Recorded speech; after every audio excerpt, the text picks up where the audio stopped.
Hey y'all, hi. So I have been doing kind of a lot of first impressions lately, which I'm not mad at. I feel like there's actually something to be gained from first impressions, even though they get kind of a bad rap. I think that the experience of encountering a product or a formula for the very first time often really exposes that gap between fantasy and reality that we experience as beauty shoppers. And that's one of the things I'm most interested in exposing here on my channel. However, a first impressions video alone will not do for a comprehensive review of a product, and comprehensive reviews are also part of what I'm interested in delivering on my channel. So I always make sure to come back from time to time, round up all of the products that I've reviewed recently, and update you on how it's going between these products and me. In some cases, the update is just, I haven't touched it. They aren't necessarily all going to be kind of protracted, detailed reviews, and they better not be because I have like a lot of things. I have reviewed a lot of things lately that I haven't come back and checked in about yet. But some of them I have been using quite a lot since I first talked about them, and so I have lots of details about some things, perfunctory details about other things, updates on all things. It should be a good time. If this is your first time to my channel, then welcome. I'm so glad you're watching this video. My name is Hannah. This started as a beauty channel, so this content is like right in line with what I've been doing up here for 5 years, but I've been branching out into fashion content lately, and if you're even remotely interested in that, I recommend checking it out too. I have actually a fashion videos playlist. I will link that in the description box and in the card so you can watch all of them at once if you haven't seen any of them. And if you end up liking it here, I hope that you'll subscribe.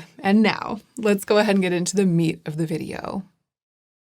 I think we're gonna go in no particular order. I'm just gonna reach in here and take things out. Although, let's start with green color correctors kind of all together because I have seen specific requests for me to revisit the review of this. The L'Oreal Prime Lab 24-Hour Redness Eraser with 4% niacinamide. I originally featured this in a video about drugstore dupes for high-end products, thinking that it might be a dupe for the Makeup Forever Redness Reducing Primer. And I ended up loving it. It was a star product of that video, an absolute smash hit. I love that cosmetically it makes sense to use it all over the face. It does an amazing job of just totally canceling the redness and kind of resetting my skin to the baseline of color at which it would always exist if I didn't deal with redness. And I left that video and went forth saying and thinking, I just want to keep using this. I think I'm going to make it one of my everyday products. And that is basically what happened. The only thing that interfered actually is my job testing makeup. So I used it every day after that video, continuing to relish it for all of the reasons that I discussed in that video. And I'll make sure to link underneath this video all of the videos in which these products originally featured. Because in those videos, you'll be able to see me applying them to my face, digging deep about the experience of the formula, you know. Anyway, in the course of events, another green color corrector came into my life for review. So it came into my work life. And not only have I been focused on this, which is the Givenchy Prisme Libre Skin Caring Corrector. Not only have I been focused on this since I got it so that I could give a comprehensive review, and I applied this to my face in boring content, a recent video, and I was pretty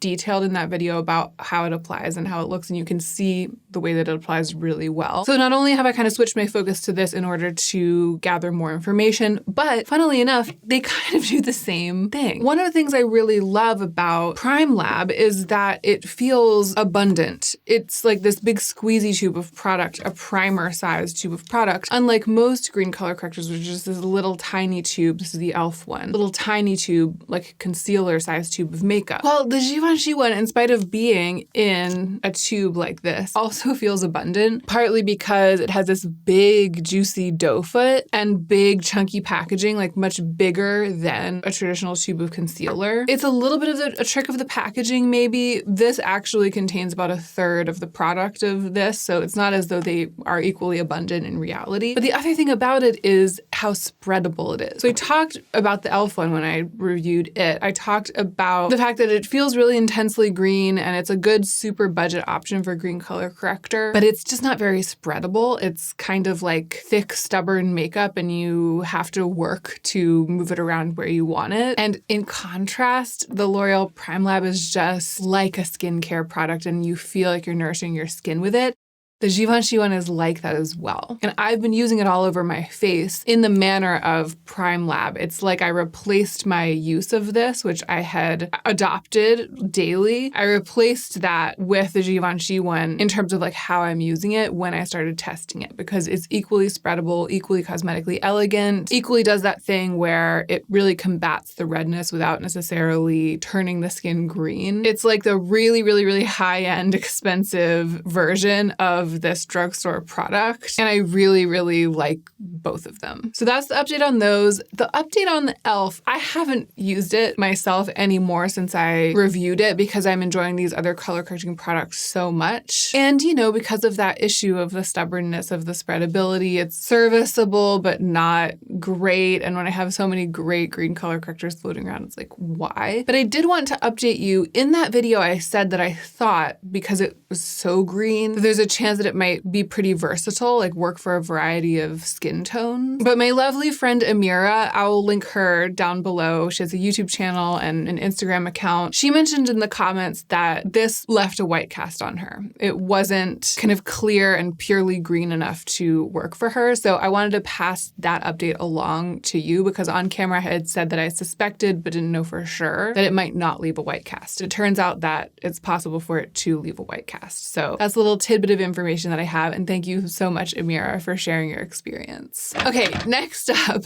this, y'all, I have not stopped wearing it. It's the NARS Afterglow Lip Balm in kind of a mauve shade called Fast Lane. I reviewed this in my NARS video, the NARS video, reviewing a bunch of things that have come out since I kind of stopped paying attention to NARS a couple of years ago. And it was just like I thought in that video. The fact that it's so sheer, comforting on the lips, adds a little something something, much more refined than chapstick, but kind of applies like a tinted chapstick. It is just such an elevated form of tinted lip balm, and I love it. Like, I love, love, love it. More actually than I thought that I would in that video. I'm constantly like, where's that NARS thing? It's been living in my summer bag. I kind of want another color. Like, it's serious between this product and me. And in that video, I was like, maybe it's kind of a flop because it's so sheer. And, you know, there are a lot of things that do this. There are a lot of things that will give you like a little bit of color, but mostly are nourishing. A lot of tinted lip balms on the market. But there's something about this one. Maybe it's the fact that it's in a stick form instead of a doe foot. And I think a lot of the things that I already have that do kind of what this does have a doe foot applicator, and that feels a little wetter, a little messier to apply. And also like there's one more step where it's this, you just whip it out, slather it on, and that's it. My initial feeling about this in that video was like, well, this type of thing is a dime a dozen. Why would you pay NARS prices for it? And now that I've had it for several weeks, I'm like, there's something about this version of that type of thing. There's something about the NARS version that makes me want to use it more than I want to use other things that are like it. It filled a niche in my life that I didn't even know was empty. Should we knock out the rest of the NARS stuff? Yeah, let's knock out the rest of the NARS stuff because I actually have continued to be extremely attentive to how these products have integrated into my life because that was a full-on first impressions video, and I'm really curious about NARS. Like, I'm still really curious about the brand, and that video kind of left me even more curious, even more attentive to how the formulas would sit with me over time. Possibly the biggest fail is the blush, the Afterglow blush, the new launch. And it's just because the color, it applies so pink. I did really like the serum-y application. I did really like the finish. But when I'm looking at my whole blush drawer, you know, it's like when I'm here on camera reviewing just the NARS stuff, and it's like, this is the blush of the hour. How does it look? How does it perform? In that moment, I was like, oh yeah, there's a lot to be said for it. It applies beautifully. It looks beautiful. It leaves a beautiful, juicy finish on the cheeks without staying too serum-y. They did a really good job with the formula, just like with all of the NARS formulas. But the color is much brighter and less subtle than I expected it to be. Less muddy, less muted. That's too bad, right? And in that moment, it's like there are the pros and the cons. And I could really see all of the pros weighing them against this one con, which is a bright color. And I was like, you know, I'll probably keep wearing it. But then I put it in with my blushes. And every time I open my blush drawer and I look, I'm like, why would I choose it if the color isn't giving me anything? And I have so many options. And the other thing about this is that I saw Kaki's review, which I hadn't watched when I filmed my NARS video, but I went back to see what she had to say because she got all of the colors. She did like really intense color comparisons, all this stuff. Her main takeaway formulaically about this product was that it fades. Like you put it on and it looks really great and then it's like your skin just eats it up. Pretty much less than an hour later, it's like, where is she?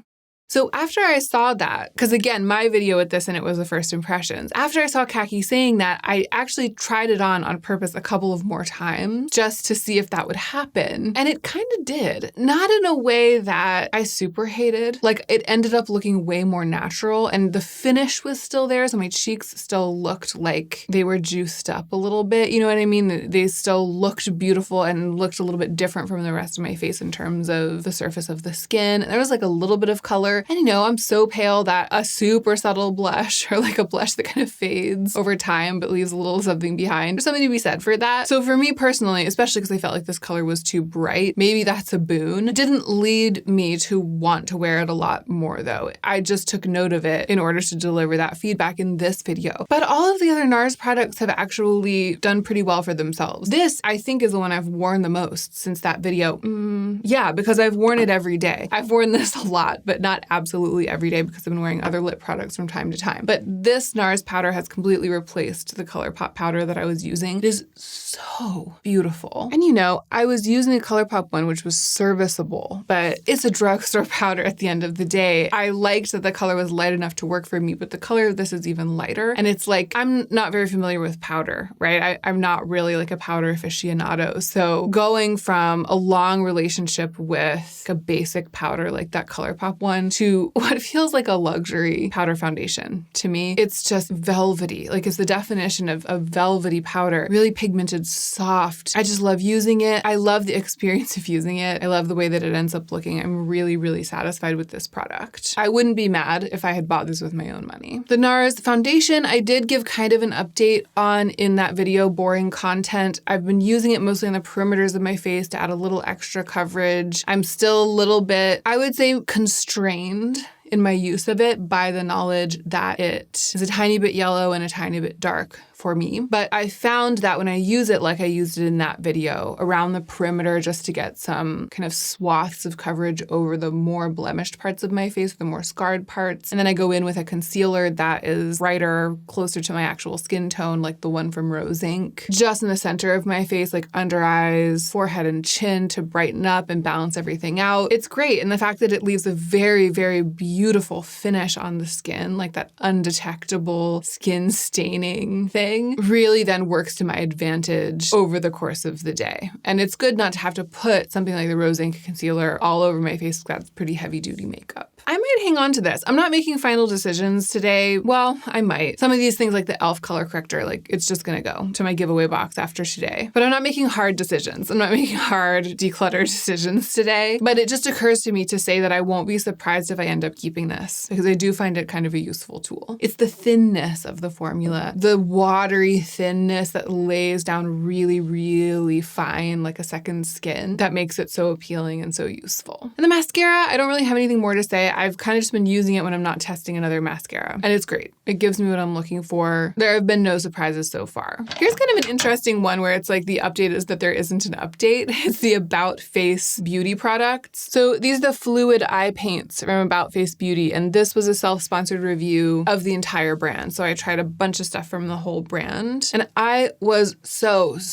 impressed by these fractal eye paints, the formula. They're so painterly and thin. Again, kind of like the NARS, watery but really pigmented, so they're super easy to work with, and they stay liquidy for the right amount of time for you to be able to really blend them out and get a very soft, elegant, buffed edge instead of doing that thing that liquid eyeshadows do where they dry down in a line before you're finished blending them out and then there's nothing you can do to save it. I didn't love the color of the gray one. The actual product is a bit more green and kind of concrete color leaning than the outer packaging, so that's probably why I haven't reached for this anymore. But I haven't really reached for this either. And it's funny, I think that this is a case where I was able as a reviewer and a user of makeup to appreciate the incredible achievement that this formula is. But then once they got thrown in the mix with my other makeup, I wasn't tempted to use them because I don't prefer a liquid eyeshadow, even a really, really good formula. So when I was sitting here giving the review and I was like, wow, this is the best liquid eyeshadow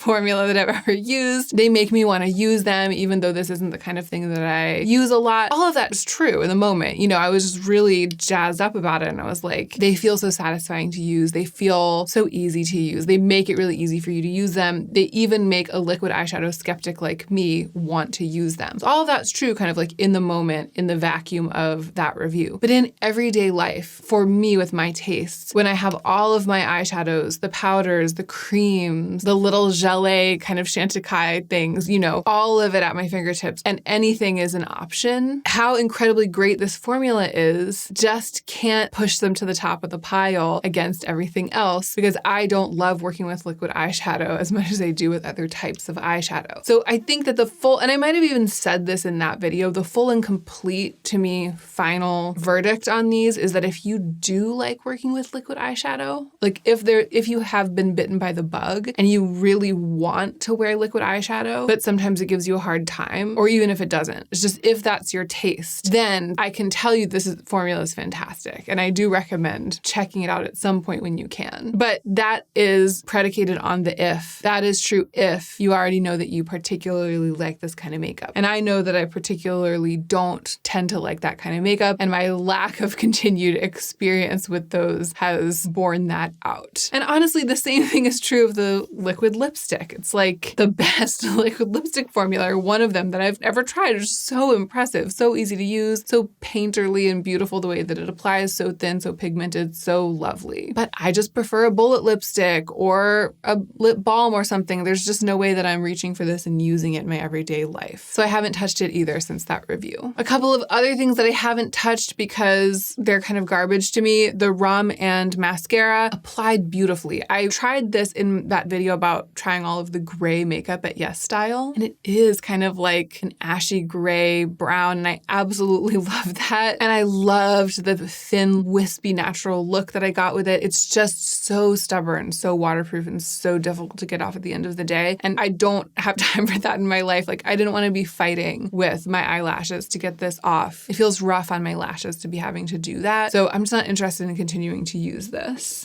And then L'Oreal Telescopic Carbon Black. This was in one of those drugstore videos too. I think it was also the drugstore dupes for high-end products. It applied pretty well, but then later that day, it crumbled off into all of these big chunks and flakes, and one of them got in my eye, and it was a disaster. I'll never use it again. I also haven't gone back and tried to make the e.l.f. contour palette work. This is from the other drugstore video, Intriguing Products at the Drugstore. Formula is just, it's way drier than the e.l.f. Active Lip and Cheek palette that I love so much. The colors also went orange on me. I could tell right away that there was nothing that was going to make that come back to life from being an initial fail, and I just haven't even tried. An update on the Perfect Cover BB Cream from Missha. Kind of an update. I actually haven't used this very much since that video because it's so gray and because the formula is so great as a mix-in. I think that if I had more time in my life to tinker with it, if I wasn't constantly trying new complexion products, and I have actually been trying a lot of new complexion products lately, so there just hasn't been that much time for it. If there was more time for it, I would probably be playing more with mixing this with the Rose Inc Concealer, the RMS foundation, some of my white foundations like the Manasi 7 white cream and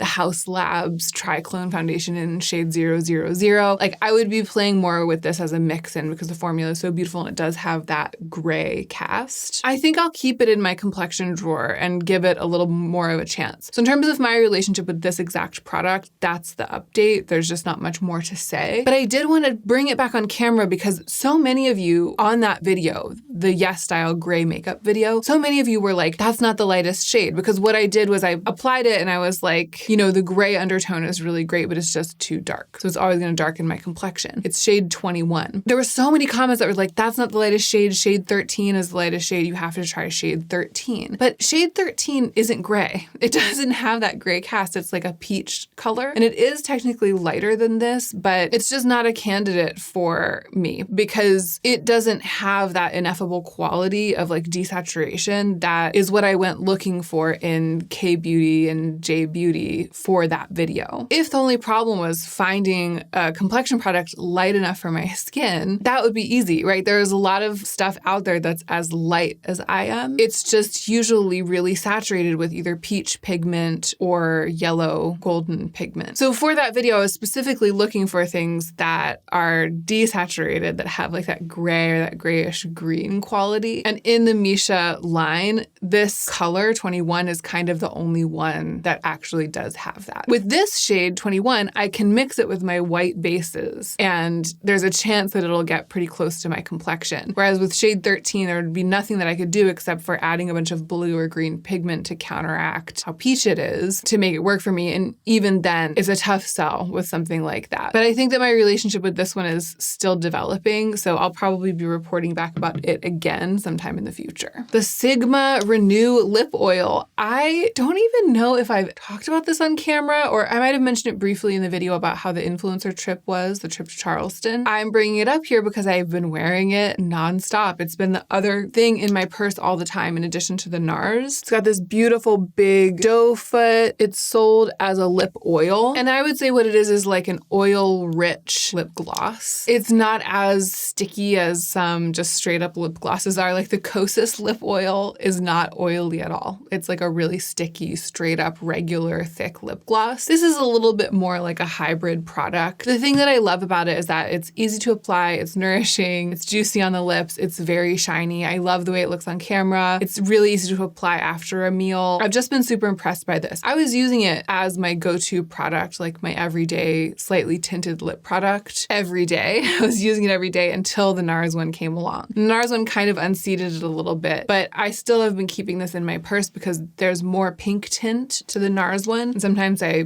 feel like that's going to be too much, and on those days I reach for the Sigma. Oh, another update from the About Face beauty review. The Cherry Pick Lip Color Butter. This is a real match for my color scheme today. I'm testing out a bunch of makeup from Surat. That video is coming soon, so keep an eye out, but pretty much everything I'm wearing on my face today is like some Surat makeup that I'm testing. Wouldn't this go though with the sweater and the eyes? It's a great color. And so the update is related to that. It's not just a great color, it looks so good on the lips. There's just something about it. And it's this like weird clicky, chapsticky type of, like it's a solid product, you know, but it's really pigmented and really melty. You'll see what I mean if you go back and watch that About Face review. And of course I'll link it. I was worried that it was going to be too much like a vinyl lip, like really shiny, really slick, melty, and super pigmented and kind of all over the place. I tend not to like that kind of thing because it's messy. It like makes a mess out of me. But this, when I apply it just right and then blot it a little bit so it's not super messy, it makes my lips, I think, look so good, like the best versions of themselves. Like my lips, but better, but it's like my lips, but way better because it's obvious that there's a little bit of a color on them, like a little bit of makeup, but the coloring, there's something about this sort of rusty terracotta that just sings, I feel, with my wardrobe, with my coloring, goes with everything, doesn't compete too much with other makeup on the face. And the formula of this works with it beautifully. And I've been wearing this all the time and people are always like,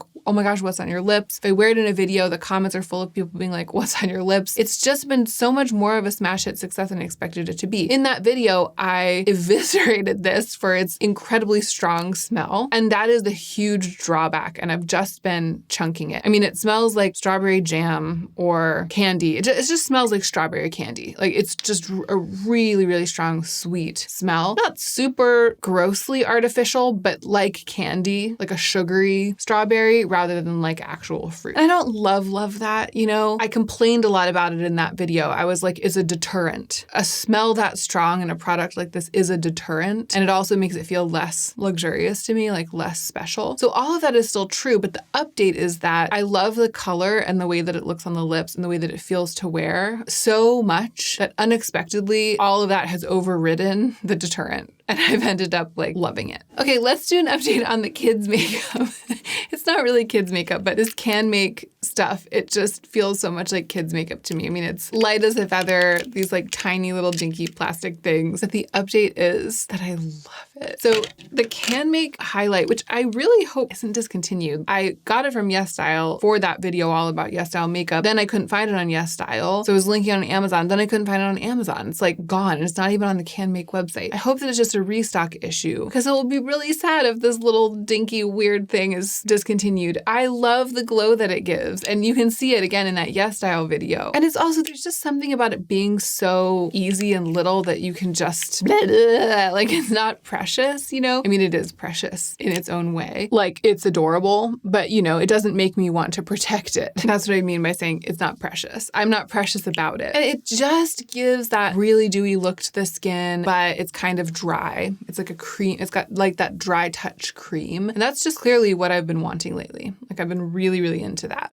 And then the little jewelry shadow veils, which in that video I was like, they're giving nothing. They have continued to kind of give nothing. I don't really like the silver one. It's too white, like the reflect of it is too white. But this kind of ballet pink one, I've continued to wear. I took it to Charleston with me. I was like wearing it all over my lids that entire time. I like putting it on a bare lid to just make the lid shine a little bit, but without changing the shape of the eye or having to then go in and put on other stuff and, you know, balance it out or whatever. Because it's the opposite of heavy duty makeup. It's like light duty makeup. The kind of thing you want for the summer when you're just living your best life, a little bit undone, just came back from the beach and like haven't washed your hair and you're going out to dinner with all the salt in your hair. You know what I mean? It's like that kind of vibe. In that Yes Style video, I said, I was like, the jury's still out on these little dinky things. They sort of shocked me with their nothingness, but there's a chance that I might end up really loving them sort of for those same qualities. And that is what has happened. The update is that that's what has happened. Briefly, the Missha Cotton Contour, which I touched on in that video as well, the gray makeup video, the Yes Style video. I've worn it on my cheeks a couple times. It's cool. It's cool as a blush. I had it on in the video about looking polished, like how to select truly polished clothing. This was my blush in that video. And there were some comments being like, what's the blush? It looks good on you. It's funny because it's like this slightly green tinged pale contour color. Like, it's not sold as a blush. That is the color that works really well as a natural sculpting blush on me. So I continue to use it. I felt in that video that I used a little too much and it layered a little bit too densely. So it became very matte on my cheeks because, again, it's supposed to be a contour. So it has that really soft matte quality. And I also felt it maybe started to tinge a little bit orange on my cheeks. I was really satisfied with it when I was applying it. And then when I saw the footage back, I was like, I could have gone with a little bit of a lighter hand. But the overall effect was pretty decent. It's like an intriguing, truly neutral, very matte blush for me, and I'm going to continue to mess with it. And then lastly, the L'Oreal Voluminous Brown Balm, this weird balm-like brown cream mascara with a spiky brush. This was in Intriguing Products at the Drugstore, that video. I like it. It has kind of become my default mascara for days on which I'm not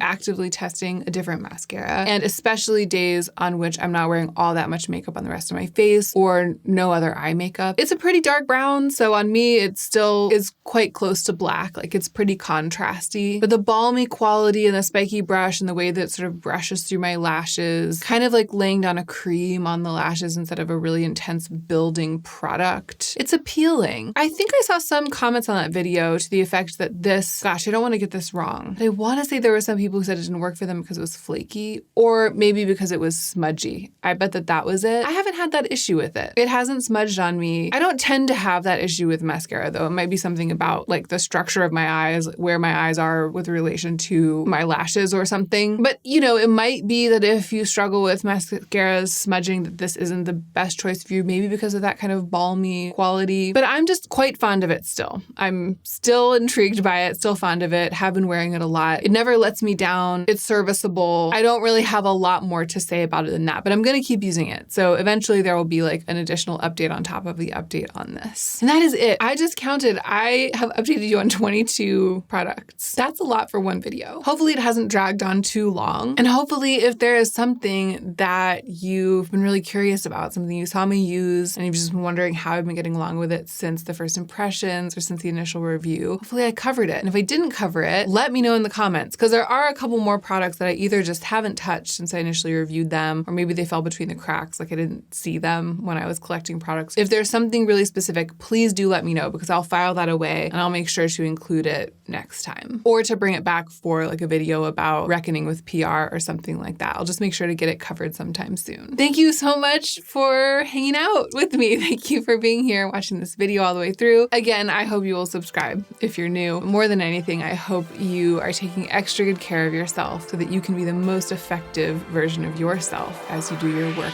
in the world.